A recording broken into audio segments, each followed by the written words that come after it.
Today we're looking at the easiest and most beautiful way to fingerpick "I'll Follow You Into the Dark." We're going to use a simple fingerpicking pattern that uses strings 1, 2, and 3, or strings A, E, and C.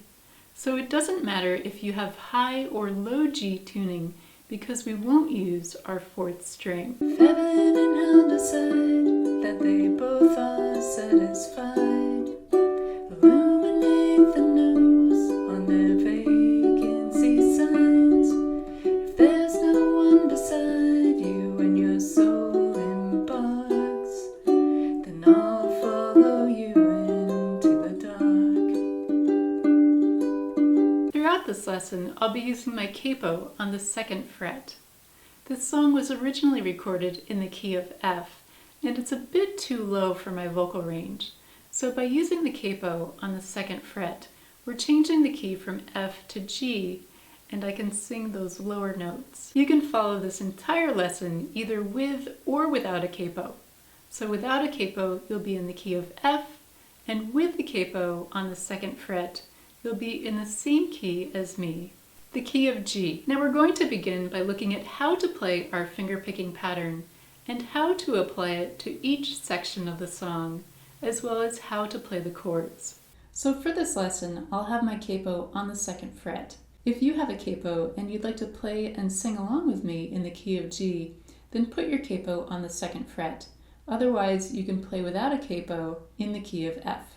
So to use our capo, we're going to pretend that the nut has moved up to the 2nd fret space.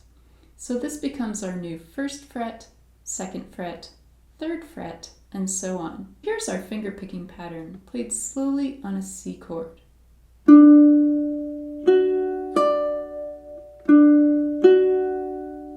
Here we're starting with our thumb on the 3rd string, index finger on the 2nd string, middle finger on the 1st string, back to the 3rd string with our thumb, and then finishing on the 2nd string with our index finger. Now if you prefer, you can use your index, middle, and ring fingers to pick this pattern, rather than your thumb, index, and middle finger, whatever's most comfortable to you. Now here's the rhythm for this pattern. It covers 4 beats. 1 and 2 and 3 and 4 and. And bringing this pattern up to the tempo of this song will sound like this.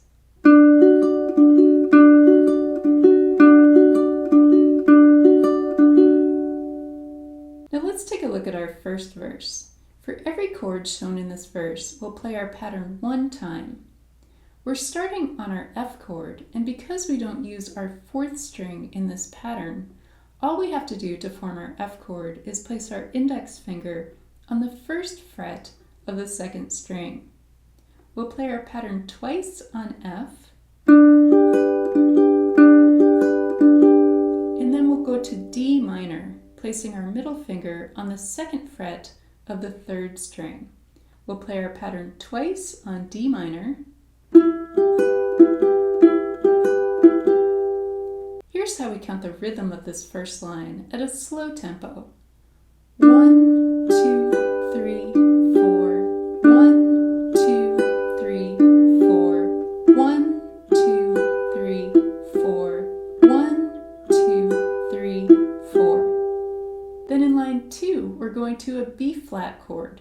So we're going to keep our index and middle fingers in place, and we're also going to cover the 1st fret of the 1st string with our index finger.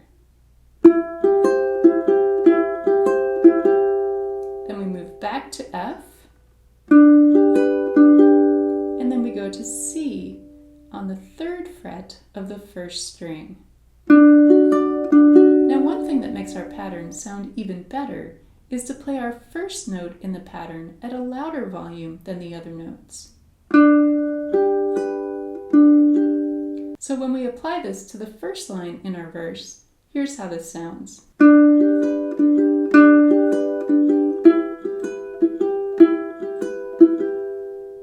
Lines 3 and 4 are played the exact same way as lines 1 and 2, using the same chord progression. If you're finding this lesson helpful, please give this video a thumbs up.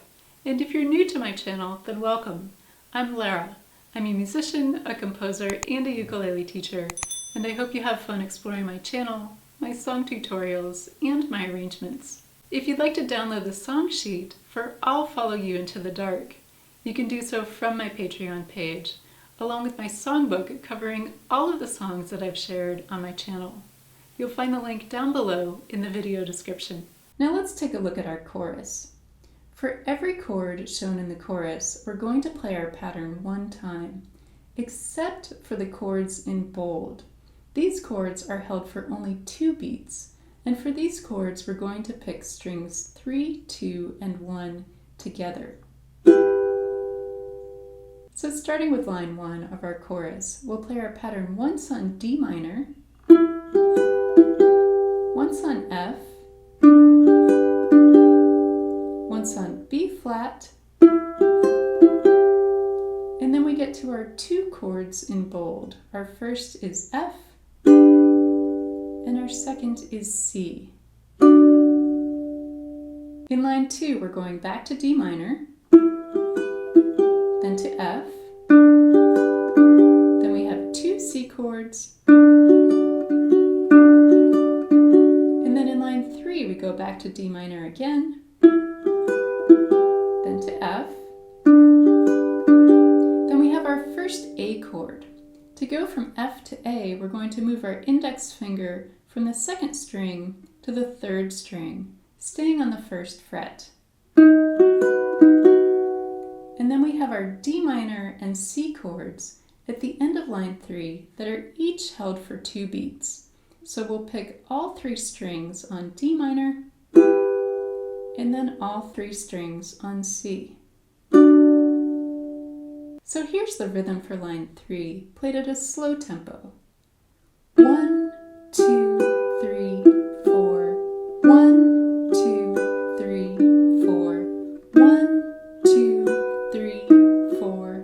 1, 2, 3, 4.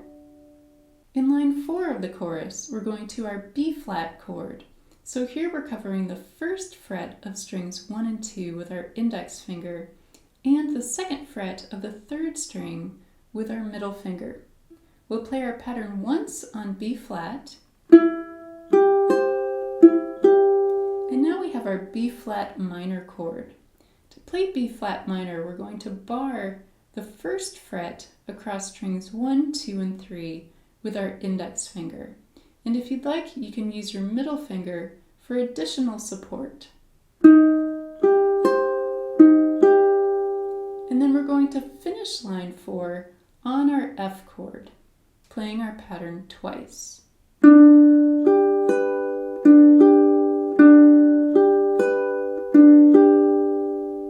So as we move from B flat to B flat minor to F, our index finger is doing most of the work on forming these chord shapes. So we don't need to lift our hand up in between these shapes. We can keep it very close to the fretboard, going from B flat and then sliding our index finger up 1 string to cover all 3 strings, and then sliding our index finger back down to the 2nd string to form our F chord. Now verse 2 is played the same way as verse 1. But in verse 3, we have an additional 5th line. And for this line, we're going to play our pattern once on D minor, and then 4 times on B flat.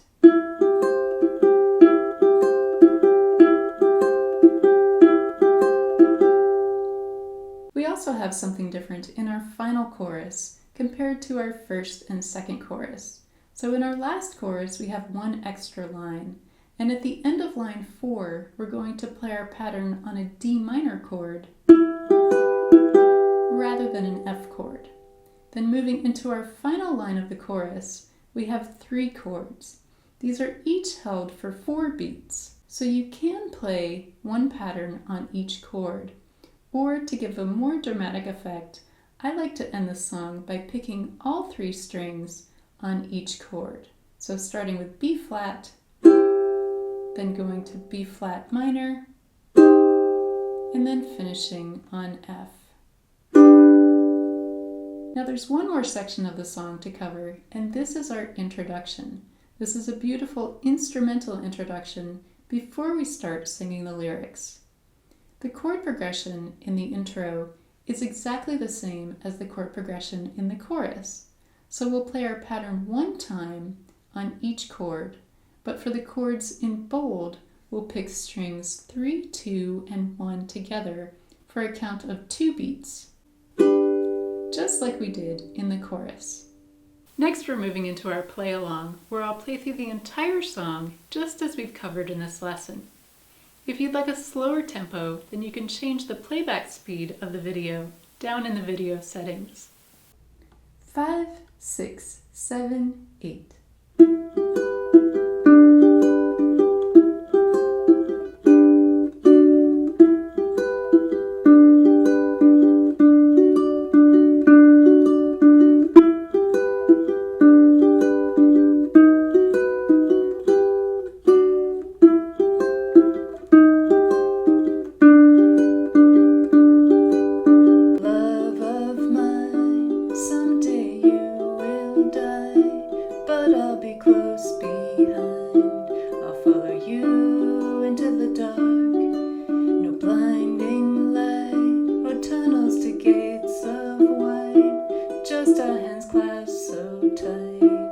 Waiting for the hint of a spark. If heaven and hell decide that they both are satisfied, illuminate the nose on their vacancy signs.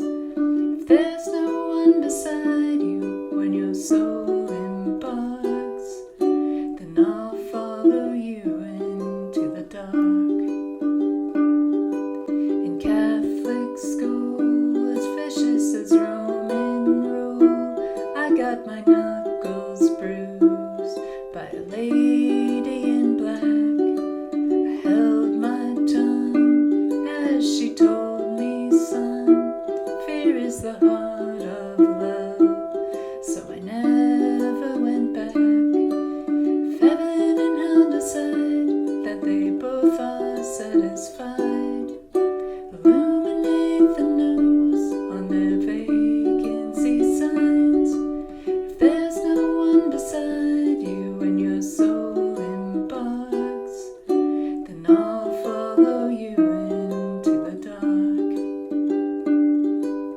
You and me have seen everything to see, from Bangkok to Calgary, and the soles of your shoes are all worn down. The time for sleep is now. It's nothing to cry about, 'cause we'll hold each other soon in the blackest of rooms.